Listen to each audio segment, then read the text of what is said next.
everything is funny to me today. We turn off our electricity. We don't. The electricity is turned off here on full moon and new moon on the night before, the night of, and the night after for several hours. So I have a little portable rechargeable lamp light, which gives me some light, but basically we're in the dark with no electricity for several hours, and we're meant to be outside in nature. But it's raining, so we could still be out. I'm sure there are people who are out, but I am with you. So happy Purnami to you. I would be remiss if I did not mention today the passing of Queen Elizabeth.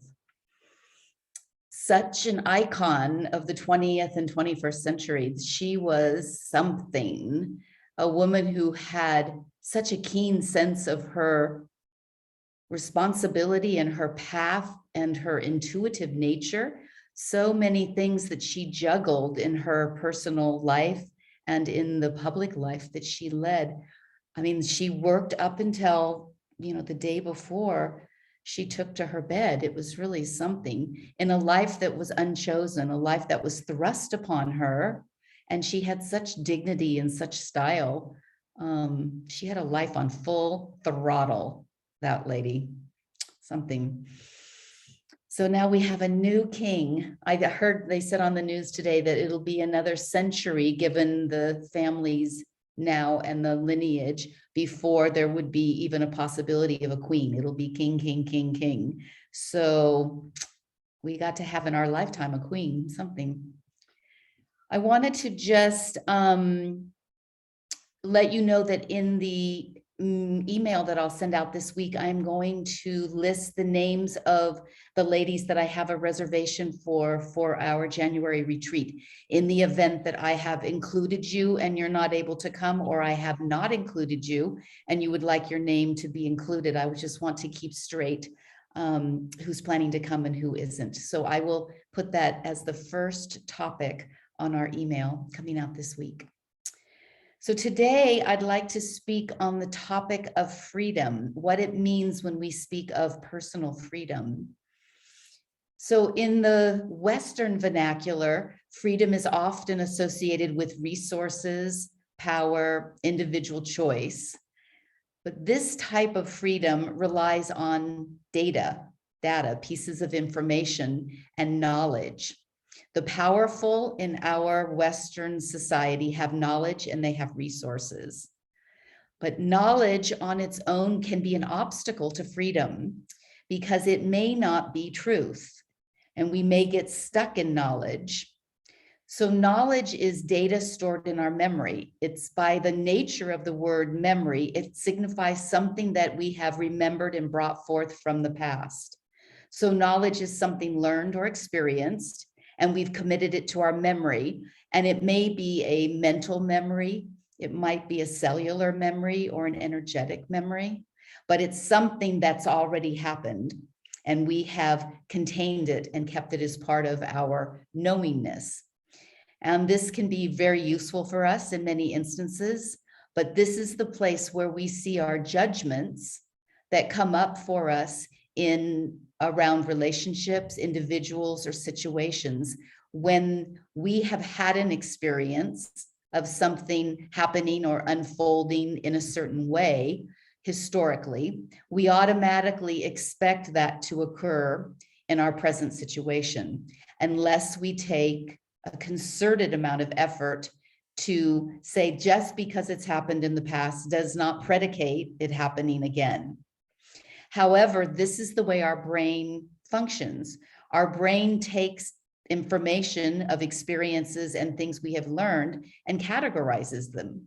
Otherwise, we'd have too many bits of data to be able to sort through and keep track of.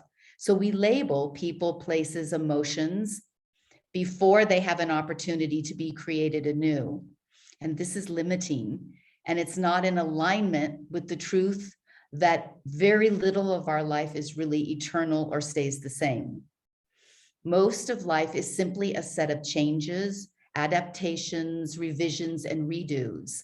We have a lot of redos, and our mind is not always interested in holding open space for something to be adaptive or changed or have a revision, it's more likely to go to a past experience and give some sort of meaning to the present experience. And the truth of reality is that it exists only in the present moment. So each moment is its own reality, taking into account many different factors. Some of those factors may be repetitive from a past experience or something we know from the past, but many of the factors will be new and unique to the situation that we're in that moment. So it becomes incumbent upon us to find a way to be available to more spaciousness of possibility. When we operate out of the past, we have eliminated freedom because we have now been hijacked by our past experiences and judgments and upsets.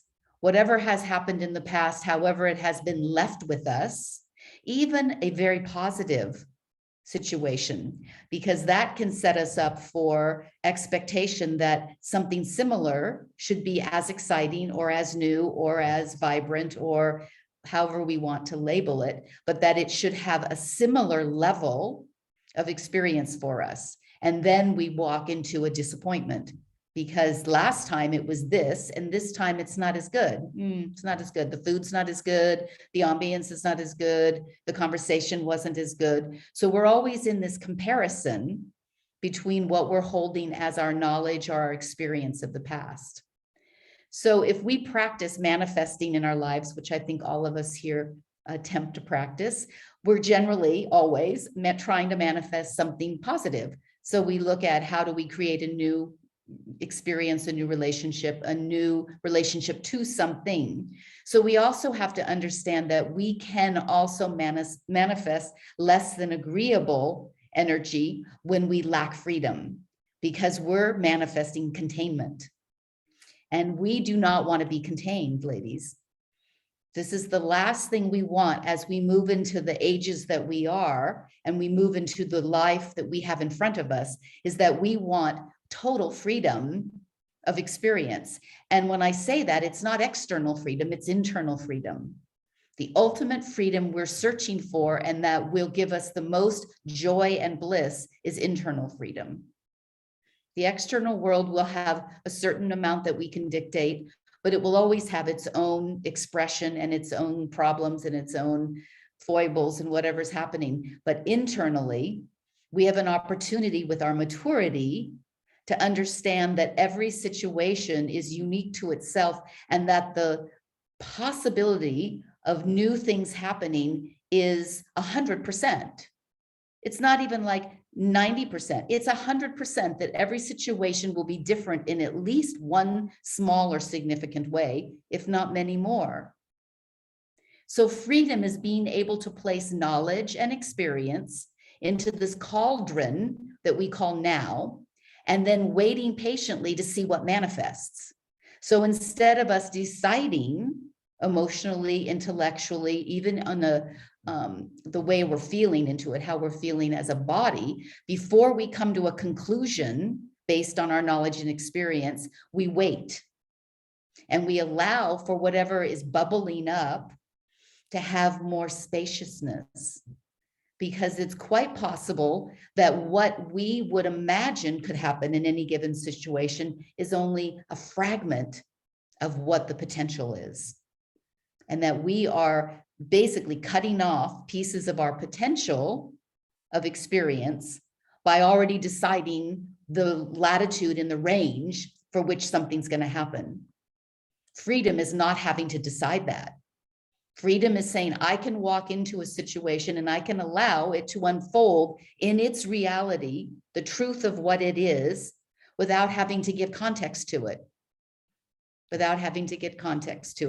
Of course, this does not apply to situations of safety and places where our past experience is something we need to carry with us because it helps us. But I'm talking about the mental framework that we bring with us when we start to have a chatter about how something's going to be, where we're already having an internal conversation before we even get into that present moment. We're in preparation for it and have already decided about it. That's not freedom. We're being hijacked by our past experiences. Instead of allowing them to be beautiful or difficult or however we want to label them, they are what they are. That's how they unfolded. But this, where we are now, we cannot live the rest of our lives in freedom if we continue to give labels and layer how we're going to experience something, the expectation, before it even happens. The ultimate liberation is not having any expectation in a moment and not carrying in pieces of the old into the current. I am sure that you have entered situations, because I know that I have, and I expect all of us have, where we have a certain expectation, and we might even have said, I know how this is going to end out. Like, we'll say it like that. I already know how this is going to end out, because we think it's going to be problematic, or we think it's going to not show up in the way we want. So we've already articulated the energy into the situation in a way that is shifting.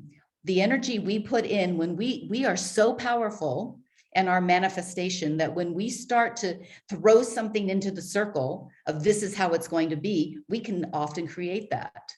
So we're creating that which we don't want by simply adding it into the bonfire of our life. Let's let the bonfire go on its own. Let's not try to decide and dampen it or heighten it. Let's let it burn from the vitality that we are.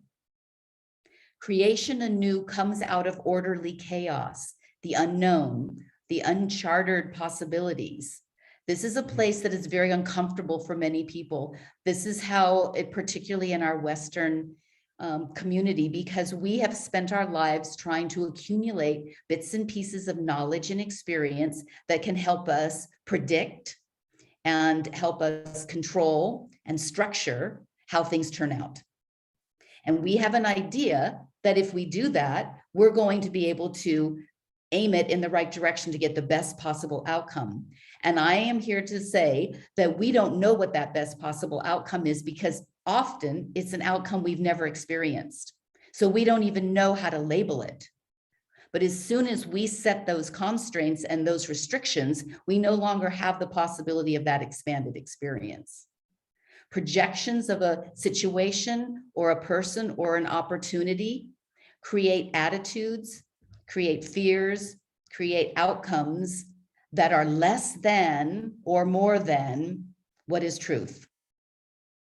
So I invite you to take an opportunity, the opportunity in every situation of your day, to ask just what's true in this moment.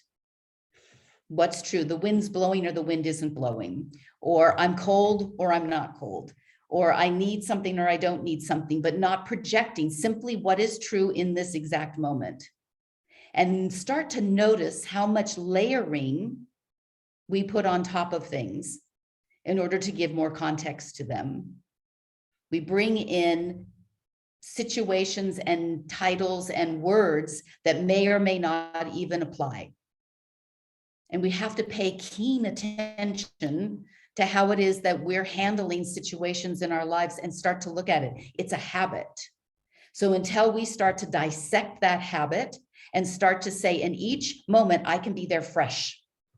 I don't have to drag anything with me. Nothing. I don't have to bring in bad memories. I don't have to bring in wishes and dreams. I don't have to bring anything with me. I can come completely naked to this next situation and see what comes up. It takes courage. But once we start practicing it and we see how much we are able to let go of the layers that no longer have to be dragged along, and how we can see reality for what it really is. Most of us live in the reality of the story we made up around almost everything. We make up a story. We look at the basic framework for what is happening, and then we add story to it. We color it. And that might give it a lot of color, but it has no relationship to reality. And the more we dig ourselves into that, the less we have contact with what is truth.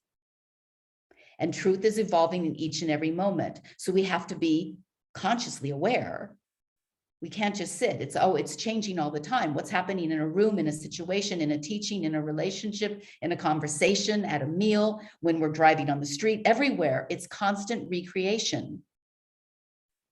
Things are being created anew, second to second to second. That's the present moment that we want to learn to live in, so that we don't live in the pain or the disgust or the over jubilant ideas or whatever of the past, or our mind's idea of what the future should look like. We have to stay in the present. This is the only place that is all we have as a place to really experience life. Otherwise, we're replaying an old tape. Sometimes we even use daydreaming. If you will maybe have a memory of this, where we use daydreaming of the perfect event, that we're planning something and we daydream about how it's going to turn out, or the perfect relationship where everything is going in a certain way, or a situation. This is called self-soothing. This is how we self-soothe ourselves, by creating something that hasn't even happened and making it into a certain picture that is satisfying to us. This is not reality. It's self-soothing. Now, if you're in a really traumatic way in your life, a situation, and you need to self-soothe, this is a wonderful technique to know on a limited basis. But when self-soothing turns into the way that we see our life, then we're not living in reality. Makes it very difficult for us to have healthy and deep relationships and healthy experiences, because there's so much muck to get through. We're having to tear apart pieces that don't belong to reality. True freedom allows us to move through time and space without carrying baggage from place to place. How much baggage do you want to carry around? Do you want to be dragging everything around with you because it happened to you once, or because your mind thought it might happen? As we are maturing and as we are aging, carrying extra baggage is really unhealthy for us. The idea as we mature is to jettison all of this old baggage, that we become younger by letting go of these layers that no longer serve us. And we start seeing life in the way that it is, and we are co-creating what's happening in our life. It becomes very exciting, even when it's challenging, because we stop having all of these expectations around it. So if something is disappointing, it's disappointing. We move on, because the next moment is already upon us. And it has the potential to not be disappointing, to be whatever it's going to be. We have the freedom to simply to respond to what is, rather than what was or what might be. When we talk about this, this is not just freedom, this is liberation of spirit. We are at the age to be wanting to liberate ourselves. This is what we're trying to do. This is what we work towards as we move into this stage of our life, is liberation. And having freedom and liberation is the way that we want to live, so that we can then share that with our children and our grandchildren and our community members and the people that gather around us. Because the more people that can live in that spaciousness of freedom, changes the whole way humanity works. If humanity stopped working off of history and blaming and shaming based on history, we would have a whole entirely different relationship with one another. Countries, cultures, sexes, everything would be different. So I want to invite you to take this next week and use it in the ways that you can start getting out of your own way and your own path for freedom. Start looking at your fears. What am I afraid of? What is stopping me? The false evidence appearing real, fear, things that ways you're being gullible that aren't really true. Habits, old habits, they die hard, but we have to crack them apart. You need to crack out those habits. Lack of vitality, where are you run down, tired, overwhelmed? Start noticing that. And notice the mental chatter. Where am I making up a story before I even get into the situation? And how can I stop that? Om Mani Padme Om. Om Mani Padme Om. Every time you see and feel the mind is moving forward before you've arrived, it's ahead of you, running ahead. Om Mani Padme Om. We want to stop that so that we meet creation as it's happening. And see how that works for the week. And we bring our hands into prayer pose, closing our eyes, and go into the Om Mani Padme Om. Om Mani Padme Hum, Om Mani Padme Hum, Om Mani Padme Hum, Om Mani Padme Hum, Om Mani Padme Hum, Om Mani Padme Hum, Om Mani Padme Hum, Om Mani Padme Hum.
Are you still hearing the vibration of the mantra internally?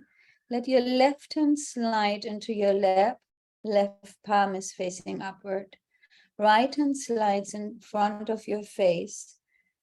Index, middle, and ring fingers are touching and they're straight up towards the heavens. Right thumb closes your right nostril. Exhale through your left nostril. Inhale through your left nostril. Close the left nostril with your pinky. Exhale through your right nostril. And then inhale through your right. Close the right nostril. Exhale left. Inhale left. Close the left nostril. Exhale right. And then you continue this pattern at your own pace for the next 5 minutes.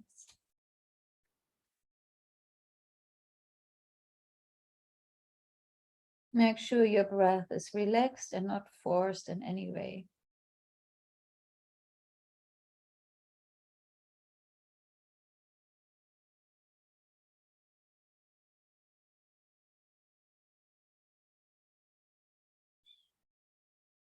It's much easier to live and act in freedom when we are in balance.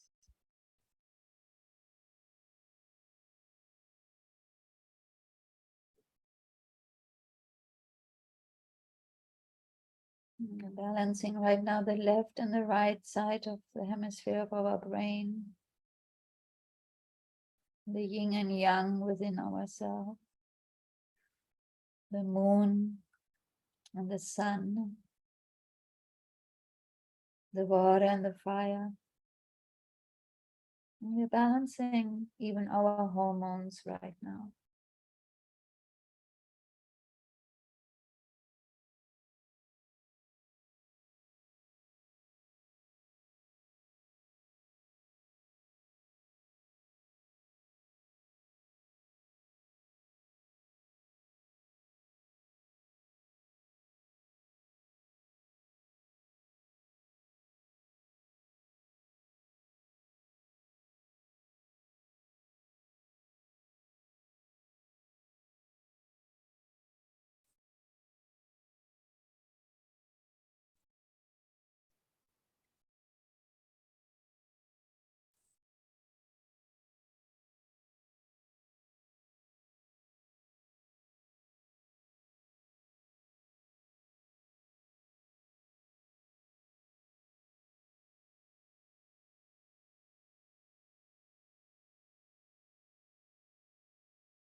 And when you exhale the next time out of your left nostril, you just keep your right nostril closed and you continue in and exhaling only through your left.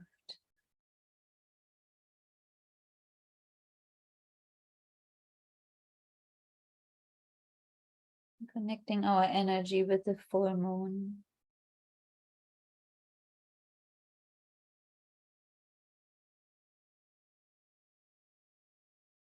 allowing our mind and our nervous system to calm.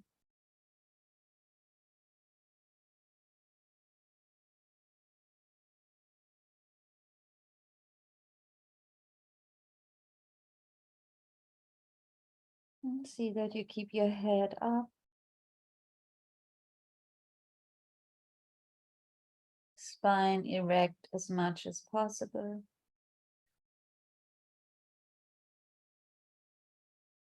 You can always lean against a wall or a chair.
And after the next exhalation, you gently bring your right hand on top of your left. The tip of your thumbs are touching. Eyes stay closed. Inhale through both nostrils, in and out. And keep a mild focus between your eyebrows internally.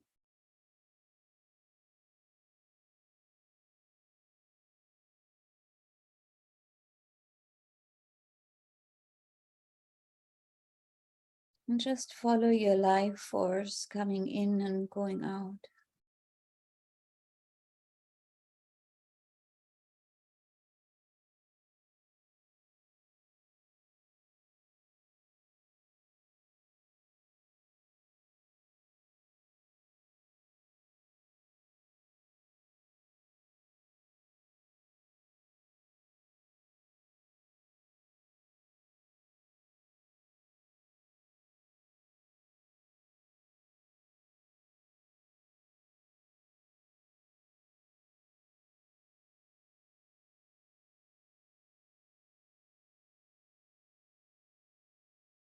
Being present in this moment, and that we have the freedom to just be and breathe.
Gently bringing our hands into prayer pose, pressing the palms firmly against each other, bowing towards our heart. Continue the awareness of the breath flowing in and out.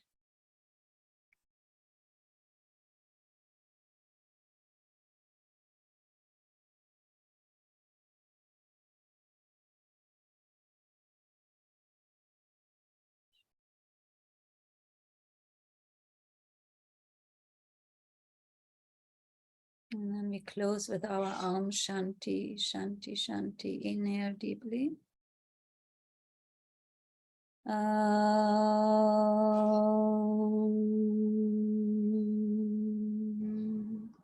Shanti, Shanti, Shanti.